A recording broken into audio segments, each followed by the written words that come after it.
Hello students, welcome to Hindi course. Let us begin Hindi language session. आज के session में बच्चों आप भाषा पढ़ेंगे। हम सब जो बोलते हैं, सुनते हैं और समझते हैं, ये सब भाषा के माध्यम से ही संभव हो पाता है। आज आप अपनी बुक की रीडिंग लगाएंगे। बुक की रीडिंग लगाते समय मैं आपको समझाती जाऊंगी। तो बच्चों, लोग विभिन्न भाषाओं में बात करते हैं। एक समय था जब मनुष्य जंगलों में रहकर कंदमूल खाकर अपना जीवन व्यतीत करता था। उस समय मनुष्य को भाषा की कोई ज़रूरत नहीं थी, परंतु जैसे जैसे मनुष्य ने आग जलाना, खेती करना, एक स्थान पर रहना शुरू किया तो वह धीरे धीरे कुछ ध्वनियाँ निकालने लगा। हमारा इतिहास गवाह है कि मनुष्य का जीवन धीरे धीरे विकसित हुआ। तभी तो आज के समय में जो हम अनेक भाषाएं बोलते हैं, इन सभी भाषाओं की प्रगति में हजारों वर्ष लगे हैं। जिस भी देश में जो भी भाषा बोली जाती है, वह उसकी सभ्यता और संस्कृति पर आधारित होती है। भाषा क्षेत्रीय भाषाओं से मिलकर बनी है। अतः हम जो कुछ भी बोलते हैं वह भाषा होती है। यहाँ तक कि पशु पक्षियों की भी अपनी अपनी भाषा होती है। वे भी अपनी भाषा में बातचीत करते हैं। तो अब आप ये देखोगे कि भाषा क्या है। हम जो कुछ बोलते हैं वही भाषा होती है।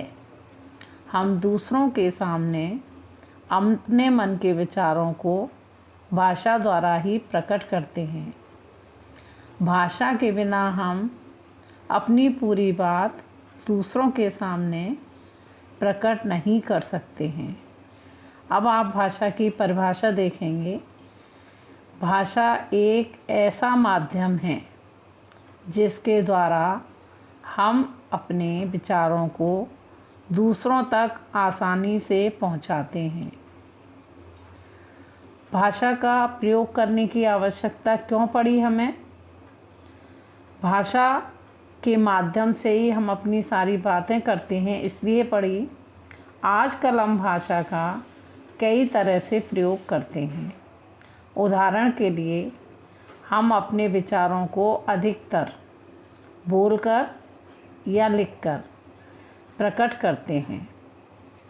हम टेलीफोन के माध्यम से बातें करते हैं, पत्र लिखकर अपनी बातें बताते हैं।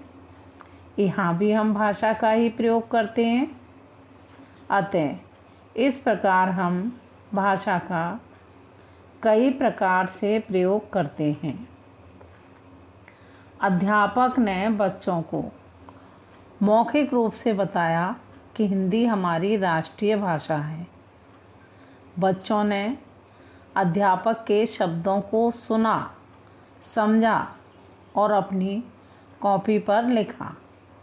बच्चों, क्या आप जानते हैं कि अध्यापक ने अपने शब्दों को कहने के लिए भाषा का प्रयोग किया और बच्चों ने भी भाषा के माध्यम से ही अध्यापक के शब्दों को सुना, समझा और लिखा। अब आप ये चित्र देख रहे हैं। इस चित्र में आप देख रहे हैं नरेंद्र मोदी भारतवासियों को संबोधित कर रहे हैं। देखिए क्या है। हमारे देश में प्रधानमंत्री श्री नरेंद्र मोदी दूरदर्शन पर भारतवासियों से अपील की है कि भूकंप से पीड़ित, लाचार व असहाय व्यक्तियों की सहायता के लिए प्रधानमंत्री राष्ट्रीय राहत कोष में अनुदान दें। प्रधानमंत्री ने लोगों से जो अपील की और लोगों ने प्रधानमंत्री के विचारों को सुना, इसका आदान प्रदान किसी न किसी भाषा द्वारा ही हुआ। अतः भाषा का आदान प्रदान पढ़कर, लिखकर या बोलकर किया जाता है।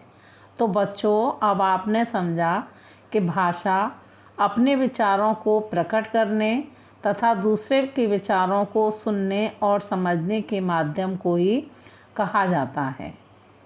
अब देखेंगे आप भाषा के कितने रूप होते हैं। भाषा के 2 रूप होते हैं, मौखिक भाषा और नंबर 2 है लिखित भाषा। अब आप समझिए मौखिक भाषा किसे कहते हैं। मौखिक भाषा में जब हम बोलकर भाषा का प्रयोग करते हैं तो वह भाषा का मौखिक रूप कहलाता है। जैसे प्रधानमंत्री ने अपनी भाषा से लोगों को अपने विचारों से अवगत कराया। उन्होंने कहा, नेहरू के सपनों का भारत बनाने की कोशिश कर रहे हैं। हम महात्मा गांधी के आदर्शों पर चल रहे हैं। फिर भी कुछ आतंकवादी तत्व हमारी जड़ों को खोखला करने की कोशिश कर रहे हैं, परंतु हम इस कांटों भरे रास्ते में डगमगाएंगे नहीं। हम आतंकवाद को जड़ से मिटाकर ही शांत बैठेंगे। हम देश के कोने कोने में अमन शांति का वातावरण बनाएंगे। इस प्रकार से प्रधानमंत्री ने अपने भाषण द्वारा जनता के सामने अपने विचारों को पहुंचाया। अतः हम परिभाषा के रूप में कह सकते हैं कि हम अपने विचारों को बोलकर जब पहुंचाते हैं तो वह भाषा मौखिक भाषा होती है। अब नंबर 2 पर आप देखेंगे लिखित भाषा। लिखित भाषा किसे कहते हैं। बच्चों, जब हम अपने मन के विचारों के भावों को लिखकर दूसरों के सामने प्रकट करते हैं तो भाषा का लिखित रूप कहलाता है। जैसे कि हम पत्र या प्रार्थना पत्र आदि लिखकर अपने विचारों को दूसरे के सामने प्रकट करते हैं तो वह भाषा का लिखित रूप कहलाता है। उदाहरण के लिए आप समझिए कि पुस्तक, समाचार पत्र आदि भी हमारे लिखित भाषा के ही रूप होते हैं। लिखित भाषा ही स्थायी भाषा होती है।